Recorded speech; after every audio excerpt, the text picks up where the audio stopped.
to sa YouTube. Hi guys! No, Hindi ka gagalaw. Bigyan natin yung paligid. Hi guys! Welcome back to my YouTube channel at kung bago ka pa lang sa channel ko, huwag mo nang kalimutang panoorin to hanggang dulo. Andito kami ngayon sa Matabungkay kung saan nag-stay dito yung bunsong kapatid ni Mama na ngayon ay wala na, si Tito Christopher.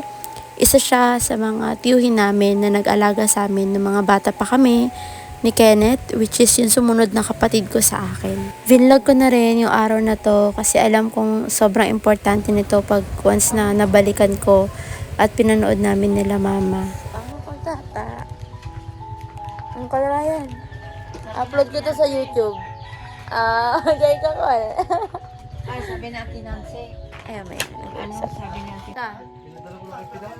Tita, hi ka sa vlog. Ay ka. Ikaw mo na, oh. Ay, ako lang yan, tama. Then, Hi! Hi ka, hi! Upload kita sa YouTube ta. Makikita mo yan. hello. Yung video ko na to, sobrang iksi lang. Hindi siya kompleto kasi hindi lahat nakuhanan ko. Lalo na nung nilibing na si Tito, hindi ko nakuhanan yung pag-iyak namin. Hindi ko rin nakuhanan yung mga malulungkot na part.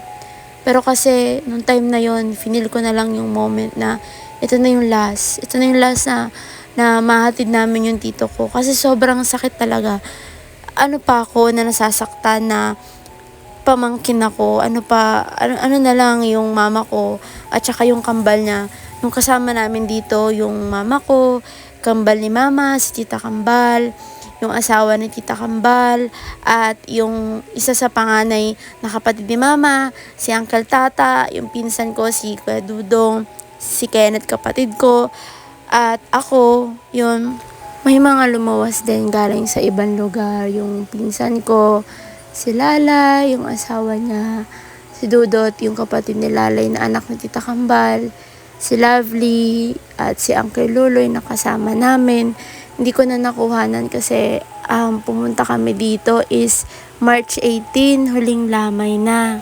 Ang daming nangyari na aksidente ako nung araw ng huling lamay. Kami ng tito ko. Tapos naman si Kenneth na aksidente kinabukasan nung ihatid na yung tito ko sa huling hantungan niya. Actually, dito sa Batangas, malapit kami sa dagat. Hindi lang ako nakapunta.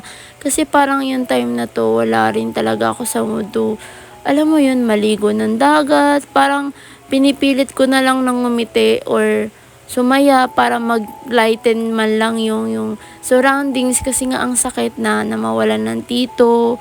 Ang sakit na, 'di ba, mawalan sila mama ng kapatid. Hindi ganun kadali na yung ngingiti ka. Kaya na-realize ko na you only live once. Enjoyin mo yun, kasama yung family mo, alagaan mo yung mga taong nasa paligid mo, make them feel na mahal mo sila. Ay kakal, upload ko yan sa YouTube ko. Kwento ko lang, yung tito ko, siya yung isa sa mga nag-alaga sa amin, ng mga busy sila mama sa trabaho. Close namin si tito hanggang sa paglaki, to the point na nagpunta na siya dito nga sa Batangas. At every time na nagbabakasyon kami, si Tito, sobrang tahimik lang niya talagang tao. Pero once na kinausap niya kami, ang una-una niyang babanggitin, ngingiti yan. Tapos, ang laki niyo na, no? Parang dati lang. Ngayon, ano na kayo, ganto ganyan. Tapos, alam mo yung teary eyes sa mata niya, na ang saya niya, kasi lumaki kami na inayos namin yung buhay namin sa kabila ng lahat. Mararamdaman mo yung sincerity sa heart niya, yung pagmamahal niya sa amin, the way niya kami tignan, the way niya kami kausapin. Tahimik siya pero alam mong may laman yung mga iniisip niya. At pag kinausap ka niya, yung pag-uusap na yon, hindi na siya yung masusundan pa ng mga susunod kasi nga si Tito na trabaho siya sa dagat, ganyan, napalaot siya. Minsan naman pag may mga turista, siya yung nag-aasikaso sa mga balsa, sa mga Amerikano, sa mga Koreano. kinukwento niya pa sa amin na binigyan siya ng tip, ganto ganyan. Tapos pumunta yan dito sa Cavite. Ang saya-saya niya kahit naligaw siya. Tapos naghahanap siya ng universal charger. Sabi ko to, wala na pong ganyan ngayon, universal charger. Tapos sabi niya pa sa akin, ang saya kahit naligaw ako dito. Kasi ang tagal ko nang hindi nakakabalik dito. Tapos alam niyo pa yung yung nakakatuwa, kaya niyang ma-appreciate kahit maliit na bagay. Kasi meron siya pinagmamalaking sapatos. Yung sapatos na yon, bigay yun sa kanya ng isang turista sa Matabungkay at galing yung Amerika.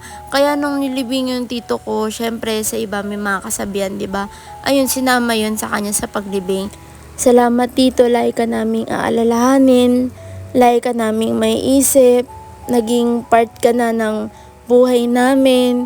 At maswerte kami na isa kami sa mga inalagaan mong mga pamangkin. Ayan, kasama ko yung mga pinsan ko. Malungkot kami ngayon. Anyway, hanggang dito na lang guys. Hanggang sa susunod na video na lang ulit. Bye-bye, Tito.